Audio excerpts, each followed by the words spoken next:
Kapuluang Pilipinas, magandang umaga.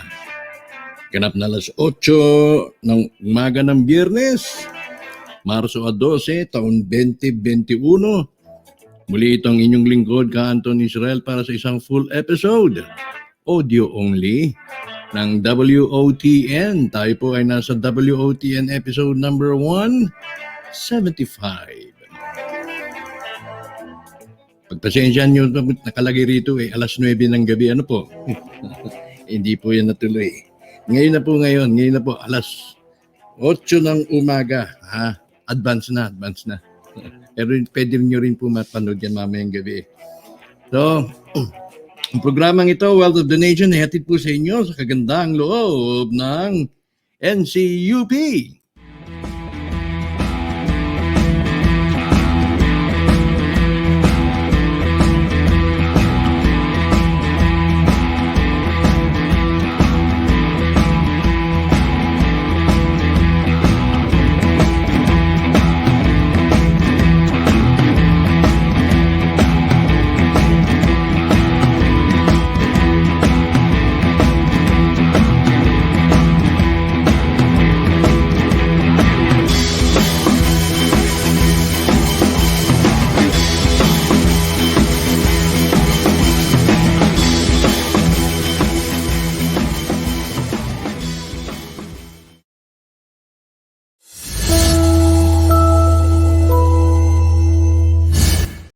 Subscribe to our channel by clicking the subscribe button. Click the bell button and enjoy the latest uploads from our channel. Now and then we all are aliens. Yes, we are. Feeling like we don't belong.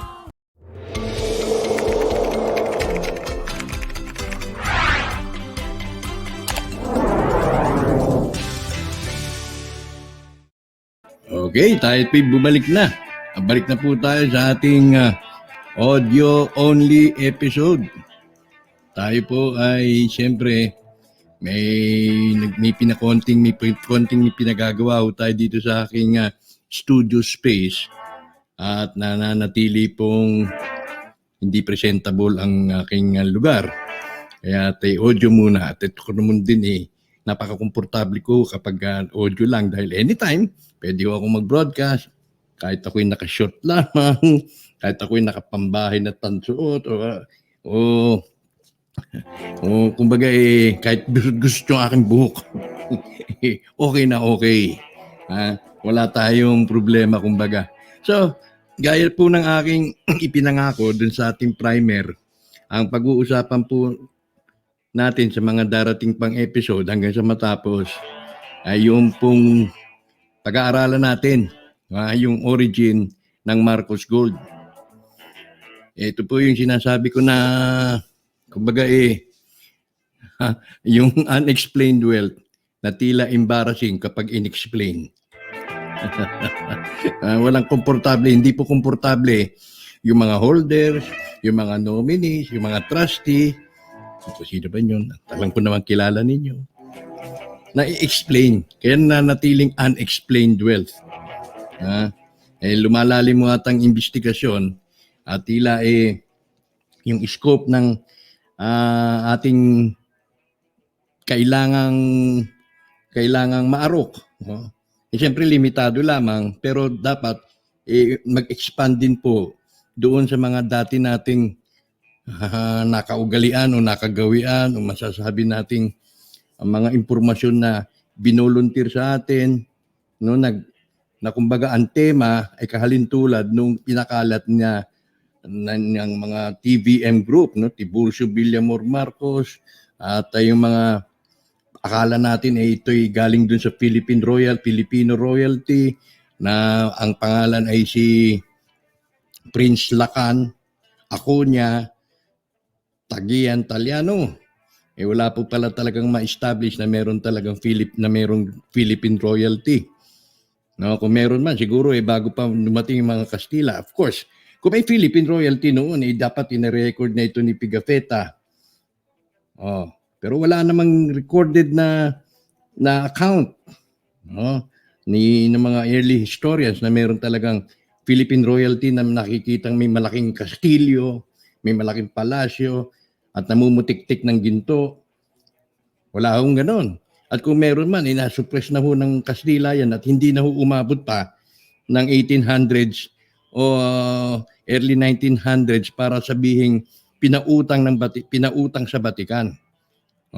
Ang Batikan ho, ang doktrina ng Batikan, ating tatandaan, hindi po makakarating dito sa Pilipinas kung wala yung mga Kastila. Di po ba? Kung nauna nga yung dumating yung mga Kastila, tinuro yung Kristyanismo, yung Katolisismo, di siyempre dapat natukoy nila na meron nga palang Philippine royalty. At kung meron man, siyempre sinupress na nila yun at hindi na ibinalita. At talagang masasabi natin hindi existent o very incredible na sabihing may Philippine royalty na pinautang sa Vatican at binawi ni Jose Antonio Diaz at binalik dito sa Caban noong 1949. Hindi po mangyayari nga talaga yun. Dahil hindi po pa hintulutan ng pamahalaang Kastila na merong makilalang Philippine royalty. Gaano man kayaman yan. Talagang kung nilimas man yan, kung nilimas man nila yung ginto ng Philippine royalty, matagal na. At kung meron man, hindi na talaga nila ibabalita yun. At hindi na sasabihin, uy, pinatago namin sa Batikan at ipinadala namin kay Jose Antonio Diaz. Malabo pong mangyari yun. Kaya kalimutan na muna natin yan. Yung mga account na yan ng fabricated, hindi naman natin sinasabi kung sino talaga may gawa. Malamang si Marcos lang din may gawa niyan para iligaw ang lahat. O baka gawa-gawa rin ng ito ng mga Katoliko, ng mga kaparehang para iligaw ang lahat at hindi umalingasaw ang pangalan ng simbahang Katolika. At syempre, takunin na lang po natin yan. Kung tatanggapin po natin lahat, ayon po dito sa manifesto na inyo pong nakikita, no? At yan po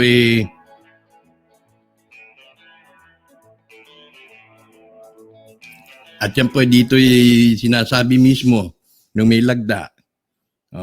Siyempre, ang manifesto na yan galing po kay Pangulong Marcos. Of course, tinatanggap ko na yan ay genuine. Although na wala po makakapagpatunay pa sa this moment kung yan ay genuine. But apparently, yung hitsura niya is genuine to me. No? Kaya sinasabi ho niya dito kung paano nagsimula. So, on timeline na binibigay niya as early as 1931. Nang sakupin ng Japan ang China at nagtapos ito noong 1946. Yan po ang mga taon na sinupply niya dito sa kanyang manifesto. At wala pong sinasabi diyan dito sa confidential information na to, confidential paper na yan, na ang kayamanan ay nanggaling sa Filipino royalty na Cagayan Taliano. Wala po. In fact, nasa 20th century ang mga petsa na ibinigay ni Pangulong Marcos dito sa manifesto na ito, sa certification na ito, sa certificate na yan. At dyan po ang ating pag-aaralan base po dito sa interview ni Father Marcelino Tagle. No? At ang ating pagbabasihang materials for this presentation ito pong publication, electronic publication na sinulat at sinipi na isang nagngangalang, siguro kayo yung mga Marcos loyalists, kilala niyo po si Attorney Oliver Lozano, ang ating kaibigang na mayapa na si Oliver Lozano. Ako'y nakapunta na po sa kanilang bahay noon twice. Dinala ko na aking kaibigan si Pepsi Guerrero. At uminom kami nung kaping gawa sa bigas, sinunog na bigas. Ang napakasarap. So ito mula sa panulat at sinipi ni Oliver Lozano, yung ilan po mga mahalagang artikulo o article sa newspaper na makakadagdag sa pundasyon ng kanyang mensahe dito sa kanyang libreta na ito, no? So, nakalagay dito sa heading, the Philippines is the richest country on earth. According kay Madam Imelda Marcos, richest country on earth. Tawan-tuwa naman ng mga Pilipino. Yay! Richest country on earth ang Pilipinas! Pretending to be poor. Imelda Romualdez Marcos. Well, Madam, mali ho yata yung statement ninyo. Kung meron pong nagpipretend, kayo po yun. Kasi kayo ang merong partial knowledge. Kasi hindi man natin masasabi na you have the full complete knowledge tungkol dito sa ginto na yan. But of course, you have the partial knowledge tungkol dito sa ginto na yan. At kung meron mang magpipretend, ang pretension po pinangungunahan po yan ng isang recognition o cognition tungkol sa isang bagay. Alam niya yung isang bagay and then magpipretend ka na hindi mo alam because alam mo. Para sa mga ordinaryong Pilipino, tulad ko at yung mga nangamatay na nag-aantay nito, wala pong pretension, Madam Imelda. Kasi we are blank and plain ignorant of these matters. Wala po kaming prescience. Wala po kaming idea. Kaya hindi po kami pwedeng mag-pretend. Ang mga pwedeng mag-pretend yung may mga idea na magpasa hanggang ngayon, hindi nyo pa po napapaliwanag. Sa mga court hearings, dininig na yan sa PCGG, ano po ang mga paliwanag? Atrasabante, walang klaro na naibibigay. So hindi po kami, ang mga ordinaryong mamamayan na nangangailangan nito, ay hindi po ang nagpipretend. Ang mga nagpipretend ay yung may mga alam. Yung may mga alam na nagapakuno-kuno. Nagapakuno-kuno. Nang nagapakuno-kuno na walang alam. Ayan ang pretension. Pero yung mga walang alam na ano pang ipipretend, ano pa pong itatago, wala na. Kaya ito, inaccurate statement po ito, Madam Imelda Romualdez Marcos, with all respect. Okay, so ang ating pag-aaralan ay nasa pahina 24. Kaya atin na po yung dakuan. Pahina 24. At ito ay sinipi ni Oliver Lozano. Pamagat ay Have You Heard of the Vatican Gold? Ito ay katalakay na natin ito ng bahagya noong last week. Tila siguro sa iba paulit-ulit na lang. Pero ito ngayon, meron na po tayong written material na ating ihimay-mayin. Unti-unti hanggang sabot na mga aking makakaya. Now, itong purported daw ito na Philippine Daily Inquirer article noong lumabas noong October 29. So ngayon ay 2021 na, less 1999, meron na pong kumulang o less than 22 years na ho ito halos. So 22 years na itong article na ito at tila na dabaon na ho ito sa limot. Wala akong tumatalakay na. Hanapin mo sa internet. Ewan ko nga kung totoo ba itong article na to. Inuulit ko. Hindi ko masabi kung talagang totoo ito.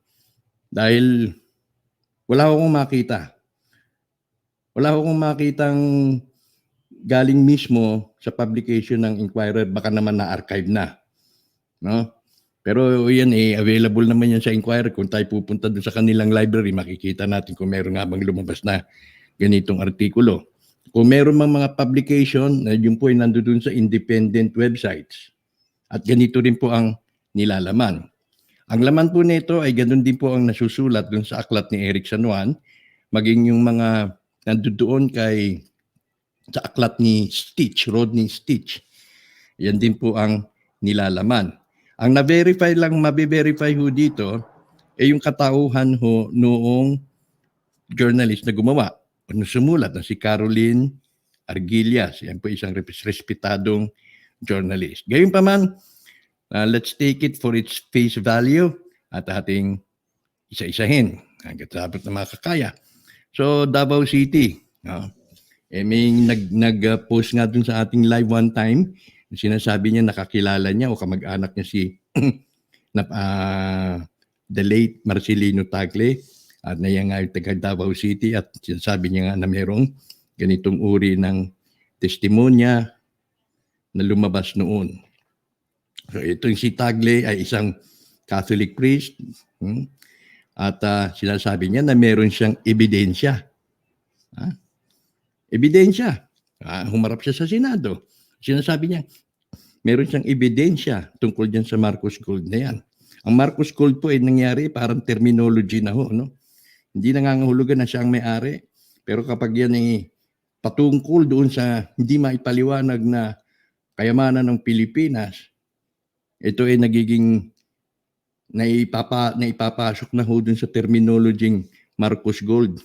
Ganun no ang nangyari. Pero sinasabi niya rito, na bukod dun sa ginto ni Mr. Y, World War II, ay meron pa palang Vatican Gold. Of course, itong ginto ni Mr. Y, yan po ang napaka-popular.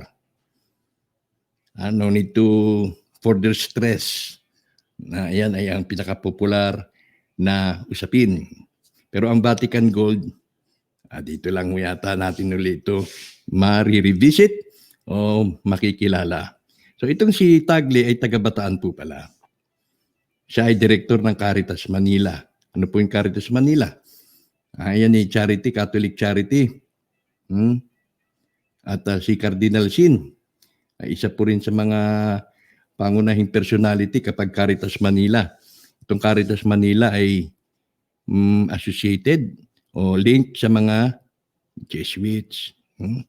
So itong si Tagle baka malamang ay isang Jesuita. Now, tulad ni Cardinal Sin, si Cardinal Sin ay isa pong Jesuita. Now dito sa second paragraph na to, ini-establish po yung credibility. Ini-establish yung pagkakakilanlan, yung credibility ng interviewee. Yung nagbibigay ng pahayag. Kaya tinasabi rito, siya ay dating pare, okay. Former director ng Caritas Manila, okay. At recipient ng TOYM, 10 Outstanding Young Men, noong 1967. Okay, so nakikita natin dito na mukhang kagalang-galang, respetable, may credential, ayan. So, dun sa kanyang interview, hindi sa artikulo, sinasabi niya, the nation should benefit from the Marcos Gold. Again, term lang yan, hindi yan nangangahulugan kay Marcos exclusively. At magkano daw po ito? Ang estimation niya noon was $10 trillion. Imagine, 23 years ago ito, Matagal na. Kasing edad na ni Angela, yung aking anak. So, itong $10 trillion nung panahon na yan, is 10 times, wow, more than the GNP ng China noon. Malaki pa tayo sa China kung tutusin. Dahil dito sa tagong yaman na to. And around 127 times, wow, dami more than the GNP of the Philippines last year. So ibig sabihin, yung strength natin, yung valuation ng ating productivity o ng ating bansa, kung ang panukatan ay GNP, is 127 times stronger or bigger. Nangangahulugan pala na tayo ay alam natin, sabi ko it's a mistake to think na tayo ay nagpipretend to be poor dahil wala naman tayong kaalaman. No? Na yung pala, imbes na 127 times stronger, nangyayari tayo ay nasa loob ng realidad, ang realisasyon na ipasok tayo sa naikulob tayo sa isang kahon, naikahon tayo na with a weakness. Na itong strength na to magiging weakness Negative 127 times. Yung potential ng ating bansa na lumago Kung sinasabi ni Ramos, tiger economy, hindi po tayo tiger economy. Hindi lang. Hindi lang din tayo dragon economy, hindi lang. Talaga tayo ay magiging mammoth. Mammoth. Mammoth. O kaya lang, nandiyan dito tayo sa negative 27 ang ano. Invest na dapat nasa 127 times.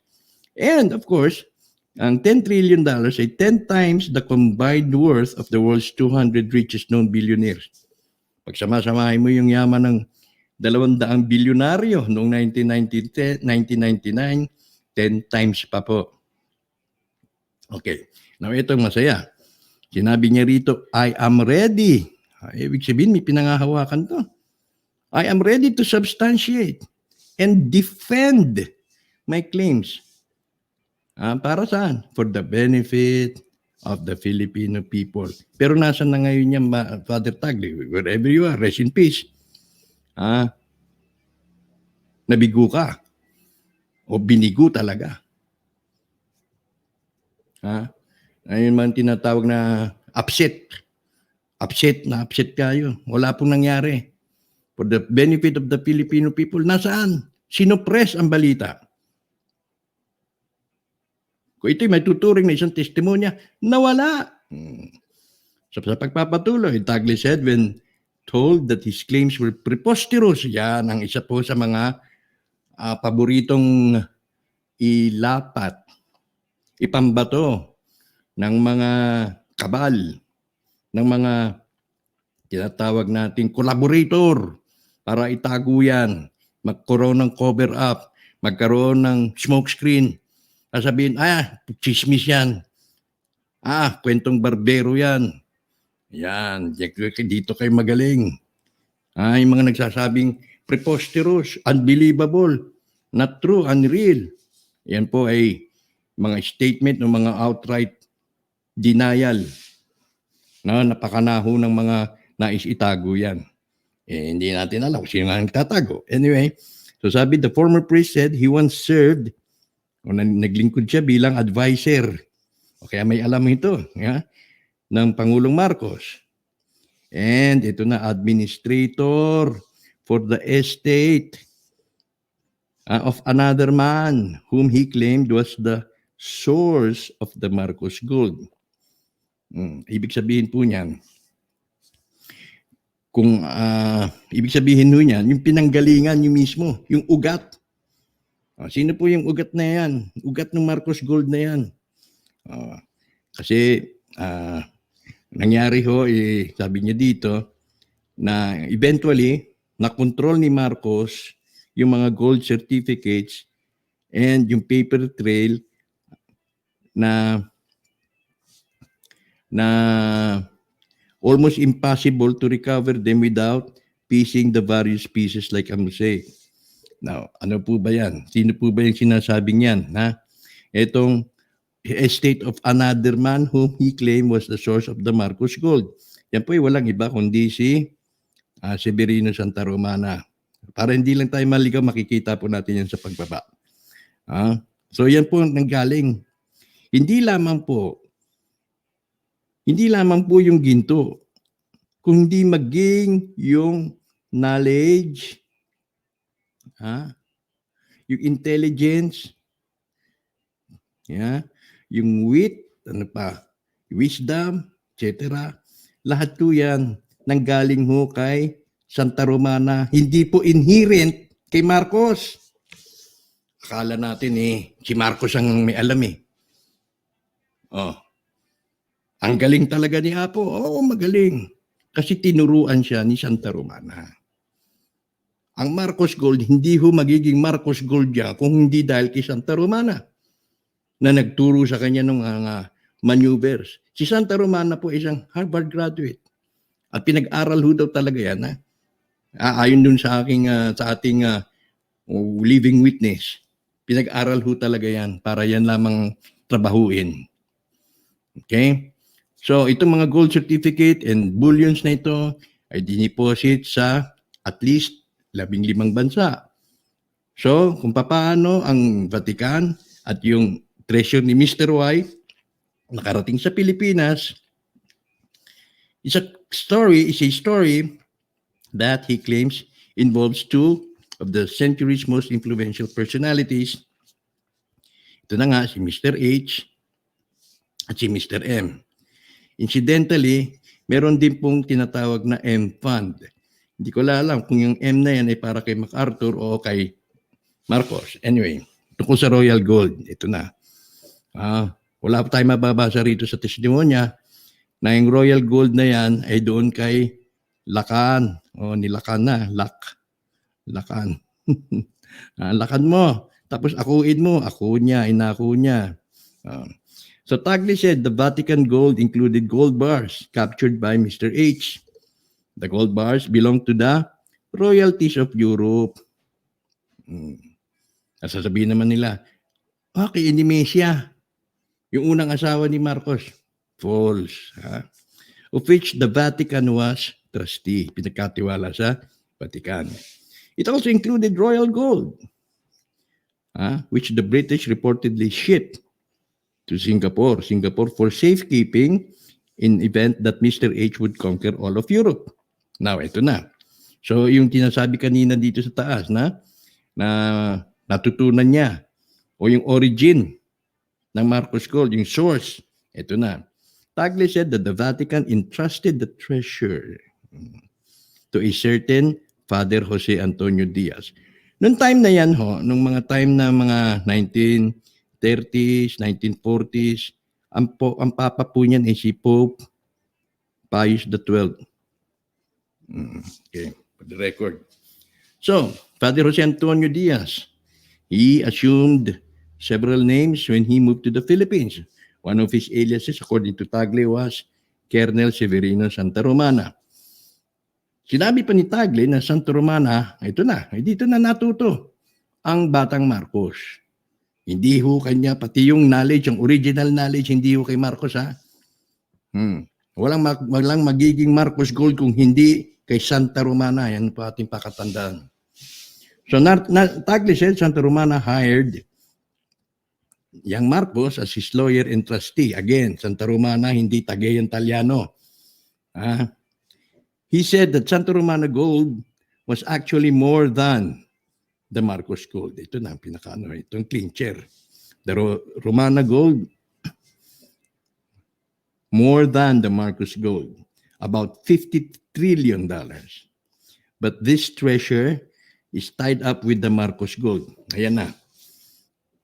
Doon sa tinuro, kahit tinuruan mo para maging genius, naging genius at talaga namang genius, pati yung ginto na nanggaling sa Vatican, na lock up na incorporate na doon sa Marcos Gold na nanggaling din naman sa kay Mr. Y. Kaya nagkaroon na ng integration, kumbaga, sa aking pagkakaunawa, na-integrate na yung Vatican Gold sa gold ni Mr. Y. At yung integration na yan ay nakilala as ito, Marcos Gold. Now, Tagle was the co-administrator of the Santa Romana Estate. Ibig sabihin nung namatay na, co-administrator pala si Tagle. In what sense? Hindi ko maintindihan. Dahil wala naman nababanggit na may Tagling sinabi si Santa Romana dun sa kanyang last will. Co-administrator. Hindi kaya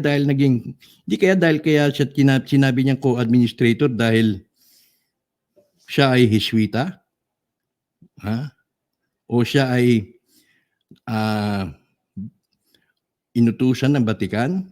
Kaya siya ay tinuring niya sa kanyang sarili as co-administrator? Sino ang nagbigay sa kanya ng role na yan? Yan ang aking tanong. Baka dahil nga sa binabawi na ng Vatican o alam ng Vatican, kaya marahil nung mamatay si Santa Romana, sinabi, Tagle, take charge, ikaw na.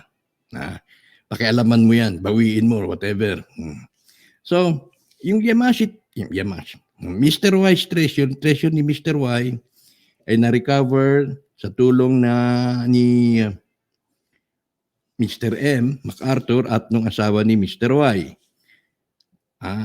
Tapos mayroon ngang pinag-uusapang 400 metric tons na ginto galing kay Marcos at kay Santa Romana na nakatago di pa dito sa ating bansa, 400,000 metric tons according sa kanya.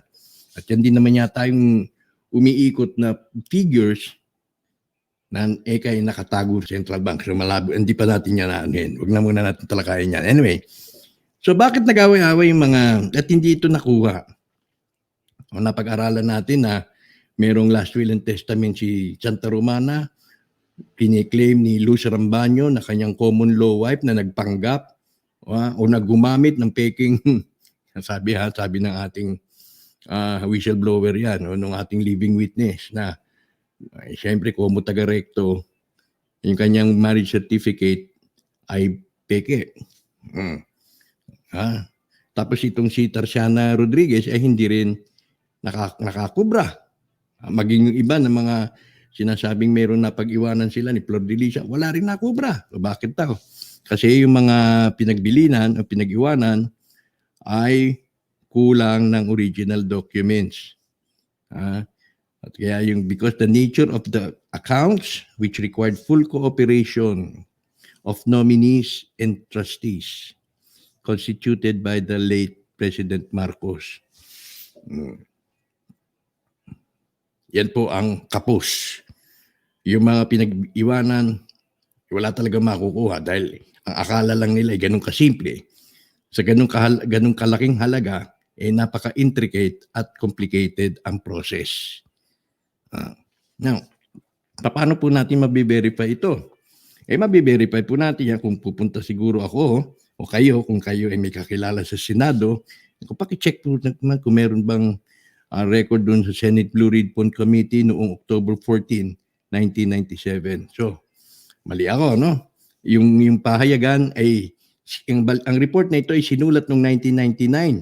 Pero yung pala, 1997, humarap si Tagle sa Senate Blue Ribbon Committee. Panahon ni Tabaco. Okay? So, 1997, tama. 23 to 24 years na ito. So, pagpapatuloy, Tagle said Marcos as lawyer and chief trustee of Santa Romana, he succeeded, si Marcos, in isolating the nominees or trustees of the gold certificates from the physical assets. Ibig sabihin, may mga pinangalanan siyang tao. Halimbawa, itong si Divina Gracia, pinangalanan, Divina Gracia, o Divina Valencia, o sino dyan. Ikaw ang trustee. Pinangalanan niya, although na hindi niya kilala itong si Divina Valencia, pinangalanan niya ang trustee. Ang problema, doon kay Divina Valencia, ako sino man yan, si Valencia man yan, o sino man yan, wala ring idea kung ano yun. Alam ba, pinangalanan sa akin, may nag-present na lang sa akin ng gold certificate. Ano to, saan to? Wala akong idea. Kasi yan, yung tinatawag na in-isolate pala niya. In-isolate yung nominee, yung trustee of the gold certificate. Ang pinigilan sa akin gold certificate from the physical asset. So much so that it is almost impossible to recover them without piecing the various pieces like a mosaic. Sasabihin na, ikaw ang depositor nito, Anton, ha? Ito yung libreta. Tapos biglang umalis yung mama. Ako naman, tuwan-tuwa. Palakpak ako, may pera na ako, mayaman na ako. Pagdating ko doon sa bangko, uhulihin ako dahil yung pera pa lang yun galing sa masama. Hindi ko alam yung nature. At kung hindi man galing sa masama, paano ko nga makukubra naman? So, sabi ni Tagle, yung ginto ay hindi ninakaw ng government, hindi ninakaw ng Pilipinas. O hindi ninakaw galing sa kaban ng Pilipinas. Totoo naman. At yan ang hinahanap na gustong patunayan ng PCGG, di ba? Wala talaga sila makikita. Dahil sa kabilang banda, hinahanap din nila itong Marcos Gold na to. Pero hindi din sila magtatagumpay dahil hindi naman nila mapresenta na yun ang kanila talagang tunay na gustong tukuyin. So sabi nung Tagle, ang problema lang, ginamit at inabuso ni Marcos yung kanyang kapangyarihan over the central bank to transact the gold. Kaya meron po tayong mga papel, mga kasulatan na atin po rin pag-aaralan kung paano po ginagamit talaga ang central bank para dyan sa transaction ng gold na yan. Kasi yung pala, yung mga ginto na yan, hindi po lahat legal. Hindi po lahat yan naka-enroll sa sistema. Meron po yung tinatawag silang black gold, no? Na tinatransact sa black market. Kung gusto mo ng ginto, bebentahan kita at a discounted price, ganito ang usapin. At kung paano minamaneuver yan, kasama po ang central bank yan. In fact, meron na pabalita, ayon dun sa aking nabasa, na si Tabaco daw, kumita yan. Dahil may trinansak silang ginto at may kumubra ng komisyon yung asawa, sabi. Now, itong central bank, ayan, nandiyan pala. Ginagamit ng central bank natin para mag-transact ng mga ginto-ginto na yan. At kung paano, hindi na natin alam yan. So, Tagle, who is presently in Davao at that time, isa pong consultant ng gold prospectors at ready to substantiate. Again, nandiyan na. Siguro may talagang matibay na pinangahawakan. Ano? Now, noong 1969, nag-excel pala siya sa Amerika dahil si Marcos ay hindi natuwa sa kanya. Nagpo-protesta ito sa graft and corruption sa Bureau of Customs. He resigned from the priesthood, hindi na siya nagpari at nag-asawa. He is now the chair and CEO of International Control Techs Incorporated. Ito po ay na-verify ko, verified, no? Active pa ho yung kanyang website. Active po yung website niya. And yun nga lang, old design na ho yung website niya. So buhay pa yung website. Hindi pa terminated pero old design. So ibig sabihin meron po existing po yung Consultex na yan. Hindi po naka-base sa New York. Naka-base po doon sa Houston, Texas according to sa website. Now, a lot of money. The Senate is conducting public hearings on the Marcos wealth involving around 13.2 billion Swiss bank account once allegedly kept by Irene Marcos Araneta. Ito si Irene, tahimik. So, si Chavez, maraming alam tungkol dito, namatay na rin. And sabi ni Tagle, alam ni Chavez yung kanyang sinasabi o yung kanyang mga aligasyon tungkol dyan sa kayamanang yan patungkol o nakatuon kay Irene Marcos Araneta. At dinagdag pa niya na ang Marcos wealth ay sobrang laki, napakalaki, so huge that even Marcos's widow, Imelda, did not know its exact worth. Pati pala si Madam. Kaya nga sabi ko kanina sa opening, partly knowledgeable pero hindi fully knowledgeable. But pwede ka rin mag-pretend na wala kang alam. Pero kami, kung wala na kaming ipipretend pa dahil wala kaming alam totally. So, kung ang estimate ay 10 trillion, ay totoo, si Marcos at that time should be mga 111 times richer than the richest man in the world. Mayaman pa siya kay Bill Gates, of course. Mayaman pa siya kay Amazon, si Jeff Bezos at kung sino pa. And almost 1,111 times the combined network of 4 Filipino billionaires. Talaga naman. The Marcos family was not on that list, of course. The amount is also equivalent to almost half of the combined GNP of the top 10 economies in 1998. It would take approximately, ito masaya, no? It would take, ito pinag-uusapan namin ni Ed. It would take approximately 4,500 people counting uninterruptedly at a rate of $1 per second, 70 years to count 10 trillion. Yan na, Ed. 70 years pala. Tapos 4,500, wala ibang gagawin kundi magbilang. Matatapos sila in 70 years.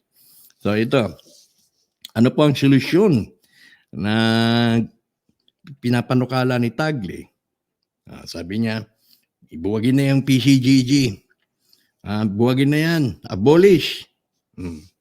PCGG. Millions of dollars na drain po ito. Drain. At wala namang ma-produce, failed to produce desirable resource in bringing back the gold assets for the benefit of the Filipino people. So, anong proposal? So, kanyang 7-point solution. 7-point solution pala siya. Magtayo daw ng isang global trust fund.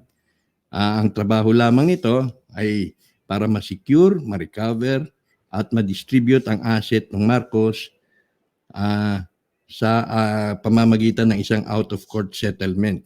O kaya siguro, huwag nyo nang kumbaga sarilinin.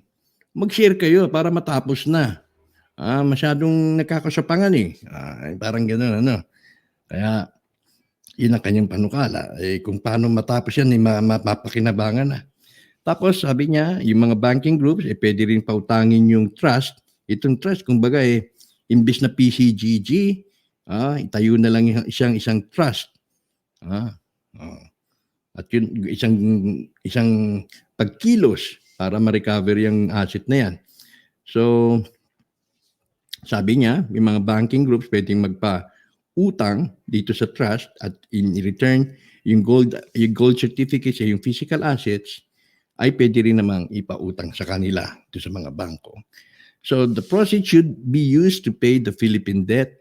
Wala naman tayong utang siguro, And the fund for education, ito na yung mga programa na maaring paggamit, na maaring suportahan ng kayamanan yan.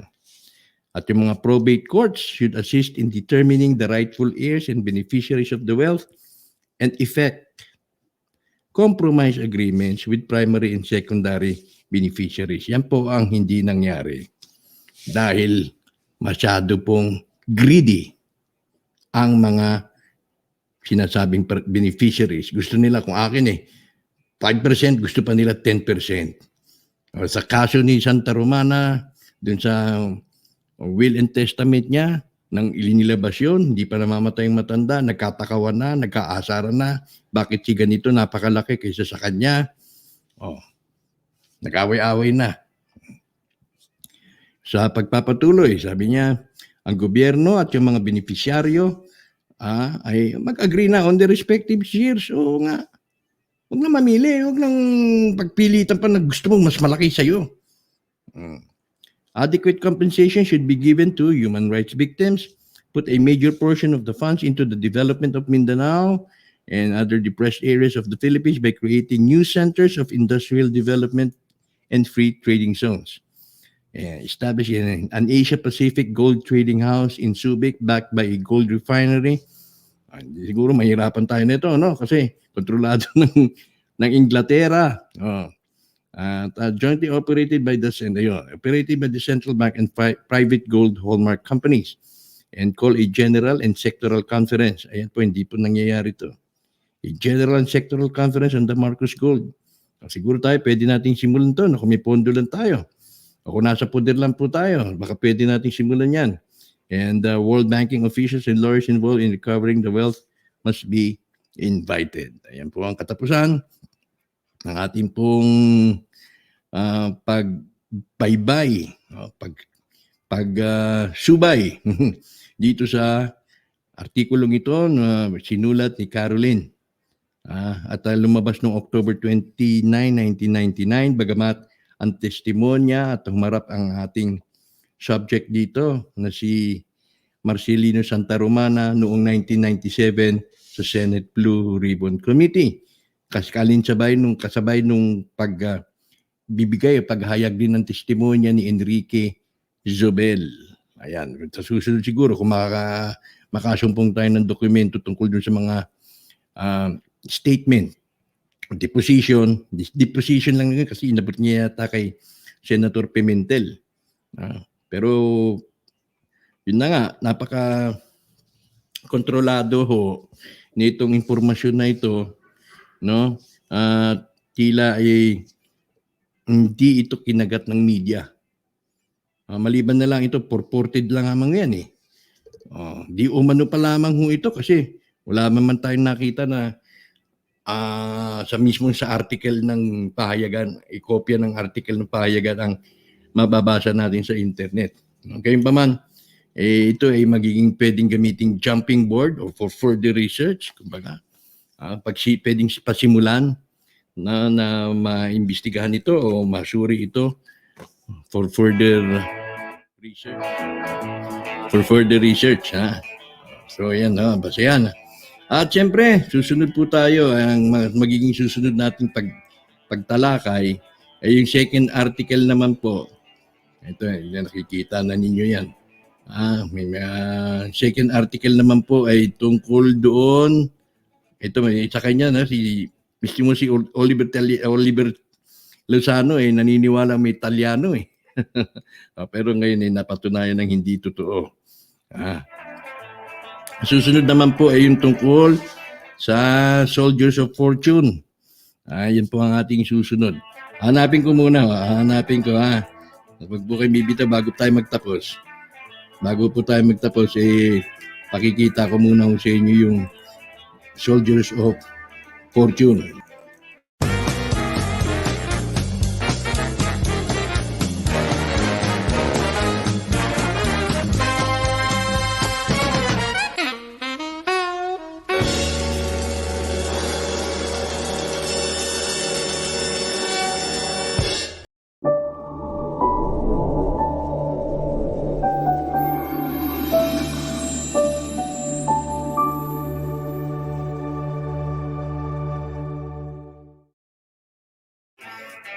Alright.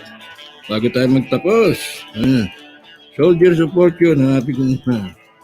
Soldiers of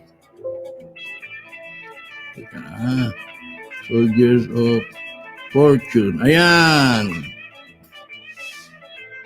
Yan, ito ang ating tatalakayan next time. Dalawang portion ho ito. Dalawang portion ho natin yan. Teka. Dalawang portion ho ito kasi mahaba ho itong article na to. Ito ay sa panulat naman ni Donna Cueto. Magkakasunod yan, ha? Pero nakalimutan na. Nabaon na sa limot. Ang artikulong ito ni Donna Cueto, January 3, 1998. May 2 parts ho ito. Sige. Yan ang magbibigay ng kaliwanagan. Kung ano nangyari. Sino yung mga nautusan. At kung bakit may mga insurgents kuno. At anong ginagawa ng mga yan. At kung saan nila nakubkob. At kung ilan pa. Ito maganda. At kung ilan pa ang natitira. Sige na, kung merong nakapagdala na, nakapaghakot na ang Japan, kapalit ng mga foreign aid, katulad ng pagpapatayo ng JICA, katulad ng pagpapatayo ng kung anumang mga infrastruktura na galing sa Hapon, meron din pong arrangement, di po ba? Anong pinakita ko sa inyo kahapon, sino ang beneficiaryo? Yung bangko, may parte. Yung Germany, siyempre si Mr. H, taga Germany, may parte. Ang Pilipinas, people of the Philippines, may parte. Pero hanggang ngayon, wala kami nakikita. Ang Vatican, ngayon, may parte. Ang Amerika, may parte. Pero ang Japan, wala. Kasi hindi sila kasali doon. Siguro kung yung pera ng ginto naman na galing kay Mr. Y, ang Pilipinas, ang taong bayan ng Pilipinas, may parte. Daw. Ang bangko na half Japanese bank, may parte. Sino pa? Di ba? Pero hindi kasama Vatican. Amerika, siyempre may parte. Kung Vatican Gold, Vatican lang. Walang Japan. Kung Mr. Wise Gold, may Japan, pero walang Vatican. Yan yun, yung pala yun. Pero, embarrassing to admit. Top secret. Na embarrassing. Yan yung unexplained wealth. Ang unexplained wealth, nataon lang regrettably. Regrettably, napakagaling mo kasi Pangulong Marcos. Regrettably, na-coin yung unexplained wealth na yan, na-coin sa iyo, Marcos. Yun nakakapit dun sa pangalang Marcos. Pero hindi nga ngahulugan na si Marcos lang ang player niyan. Marami hong sila.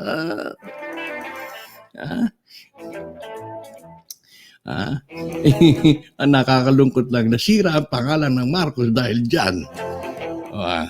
Hindi man pwedeng ilipat na ako isang player na amin yan. Siyempre, patago. Embarrassing nga eh. Hindi naman pwede sabihin ng Vatican in the open.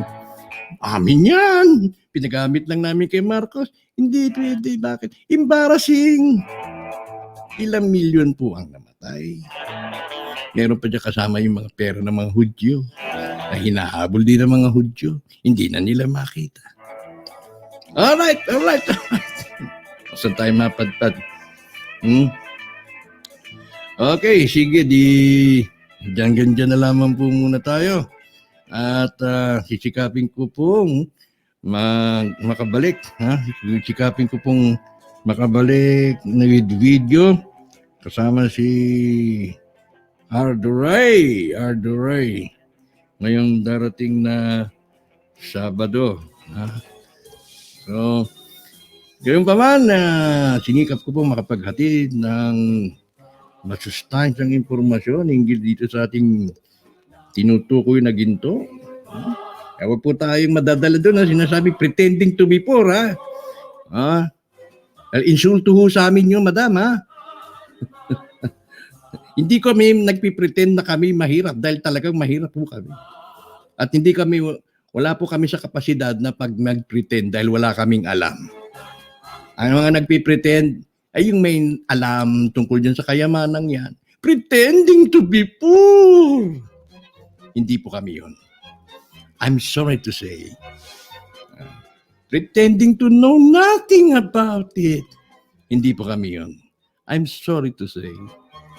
Because we are poor and we know absolutely nothing about it. Mali ho yan. So, yan po muna. Hanggang sa susunod nating broadcast, alas 8 ng umaga tini. Recorded as live. Wala po akong script. Ano to? As is, kaya kahit babulol-bulol na. Sige lang. Alright, Kanton pa nag-iwan sa lahat ng isang magandang umaga.